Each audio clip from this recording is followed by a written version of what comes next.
ভাবে করতে হয় মাংস তা দেখুন। প্রথমে নিচ্ছি মরিচ বাটা, তারপরে নিচ্ছি রসুন বাটা, তারপরে আদা বাটা, তারপরে গরম মশলা বাটা, তারপরে পেঁয়াজ বাটা, তারপরে মাংসটা ধুয়ে নিয়েছি, তারপরে সব কিছু মশলা যা আছে সব কিছু এখানে রাখা আছে। আমি এখন মাংসটা ধুয়ে এখানে মাংসটা চেপে চেপে দিচ্ছি। দেখেন এইভাবে চেপে চেপে একটা একটা করে দিচ্ছি। মাংসের ভিতরে পানি থাকলে মাংসটা মজা লাগবে না, তো রসটা যেন পানি না থাকে এই মাংসটা আমি দিচ্ছি। এখন কিভাবে দিচ্ছি তা দেখেন আপনারা।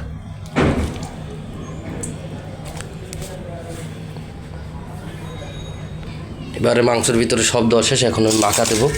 মাংসটা এইভাবে মাখবো, এই মাখা দিতেছি। সব মশলা টশলা সব কিছু মাখবো, মাংসের কালারটা অন্যরকম হয়ে যাবে। দেখেন আমি মাখা দিতেছি, কত সুন্দর করে মাখছি। এই মাখার মধ্যে একটা অন্যরকম একটা মজা আসে, ফ্লেমস আসে, যে মাছ সব কিছু মিলে মাখলে অন্য সুন্দর দেখা যায়। দেখেন বন্ধুরা, প্রায় মাখা প্রায় শেষ। এখন আমি রান্নার জন্য চলে দেবো। প্রায় মাখা শেষ, আমি রান্নার জন্য তৈরি। হালকা করে একটু পানি দিয়ে বসাই দিই। বন্ধুরা, মাংসটা চুলার ভিতরে বসাই দিছি।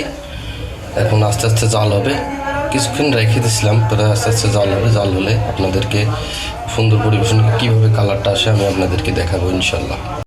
প্রায় 5 মিনিট হয়ে গেছে, আমি এখন দেখবো মাংসটার কী অবস্থা। দেখেন হালকা করে জাল আসতেছে।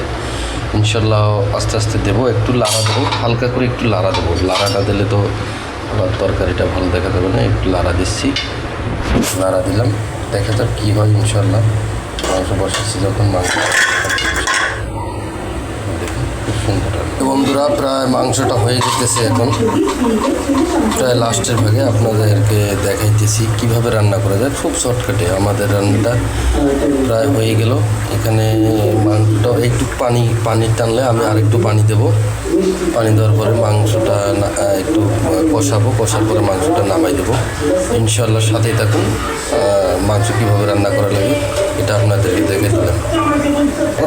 রান্না করা শেষ, এখন আমি নামাই দেবো। খুব সুন্দর রান্না হয়েছে।